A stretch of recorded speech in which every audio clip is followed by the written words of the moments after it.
ದೇಶದ ಜನತೆಗೆ ಸ್ವತಂತ್ರೋತ್ಸವದ ಶುಭಾಶಯಗಳು.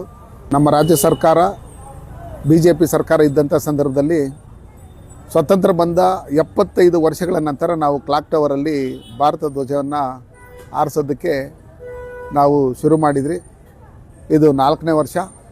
ಹಂಗಾಗಿ ನಮ್ಮಲ್ಲಿರ್ತಕ್ಕಂಥ ಎಲ್ಲ ದೇಶಪ್ರೇಮಿಗಳು, ನಮ್ಮ ಕೋಲಾರ ಜಿಲ್ಲೆಯಲ್ಲಿ ಇರ್ತಕ್ಕಂಥವರೆಲ್ಲ ನಮ್ಮ ಕ್ಲಾಕ್ ಟವರಲ್ಲಿ ಏನು ಧ್ವಜ ಆರಿಸೋದಕ್ಕೆ ನನಗೆ ಓಟ್ ಹಾಕಿ ಶಕ್ತಿ ತುಂಬಿಸಿ ನನ್ನನ್ನು MP ಮಾಡಿ ಕರ್ನಾಟಕ ರಾಜ್ಯದಲ್ಲೂ BJP ಸರ್ಕಾರ ಬರೋದಕ್ಕೆ ಅನುಕೂಲ ಮಾಡಿಕೊಂಡು ದೇಶ ಪ್ರೇಮಿಗಳು ದೇಶದ ಪರವಾಗಿರಬೇಕು ಅಂತೇಳಿ ನೀವೆಲ್ಲ ಆಶೀರ್ವಾದ ಮಾಡಿದಿರಿ.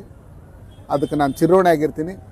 ನಾವೆಲ್ಲ ಒಂದು ಅನ್ನೋದ್ರ ಮುಖಾಂತರ ಇಲ್ಲಿ ಪಕ್ಷಾತೀತವಾಗಿ ಜಾತ್ಯತೀತವಾಗಿ ಎಲ್ಲರೂ ಭಾಗವಹಿಸಿ ಸುಮಾರು 75 ವರ್ಷಗಳ ನಂತರ ನಾವು ಕೋಲಾರ ಕ್ಲಾಕ್ ಟವರಲ್ಲಿ ನಾವು ಭಾರತ ಧ್ವಜನ ಆರಿಸೋದಕ್ಕೆ ನಾವು ಶುರು ಮಾಡಿದ್ರಿ.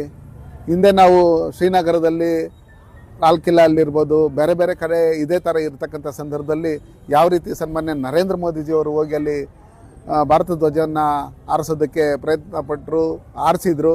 ಅವರ ಪ್ರಾಣವನ್ನು ಲೆಕ್ಕಿಸದೆ ಯಾವ ರೀತಿ ಅವ್ರು ಹೋಗಿ ಮಾಡಿದ್ರು ಇದನ್ನೆಲ್ಲ ನೋಡಿದಿರಿ. ಅದೇ ರೀತಿಯಲ್ಲಿ ನಮ್ಮಲ್ಲೂ ಕೋಲಾರ ಜಿಲ್ಲೆಯಲ್ಲಿ ನಮ್ಮ ಕರ್ನಾಟಕದಲ್ಲಿ BJP ಸರ್ಕಾರ ಇದ್ದಂಥ ಸಂದರ್ಭದಲ್ಲಿ ಹಲವಾರು ಬಾರಿ ಈ ದೇಶ ಪ್ರೇಮಿಗಳು ಕ್ಲಾಕ್ ಟವರಲ್ಲಿ ನಾವು ಭಾರತ ಧ್ವಜವನ್ನು ಆರಿಸಬೇಕು, ಯಾವುದೋ ಒಂದು ಧರ್ಮದ ಧ್ವಜವನ್ನು ಮಾತ್ರ ಅಲ್ಲಿ ಆರಿಸ್ತಾರೆ ಅಂಥೇಳಿ ಹಲವಾರು ಹೋರಾಟಗಳನ್ನು ಮಾಡಿದರು. ಸುಮಾರು ಸಲ ಲಾಠಿ ಚಾರ್ಜ್ ಆಗಿತ್ತು, ಗೋಲಿಬಾರ್ ಆಗಿತ್ತು. ಅಲ್ಲಿ ಕರ್ನಾಟಕ ರಾಜ್ಯದಲ್ಲಿ ಅತಿ ಸೂಕ್ಷ್ಮ ಪ್ರದೇಶಗಳಲ್ಲಿ ನಮ್ಮ ಕೋಲಾರ ಕ್ಲಾಕ್ ಟವರ್ ಒಂದು ಅಂತ ಹೇಳ್ಬಿಟ್ಟು ಹೇಳಿ ಏನು ಅದನ್ನು ಗುರುತಿಸಿ ಅಲ್ಲಿ KSRP ತುಕಡಿಯನ್ನು ಹಾಕಿತ್ತು. ಇವತ್ತು ಅಲ್ಲಿ ಹಾಕಿದೆ.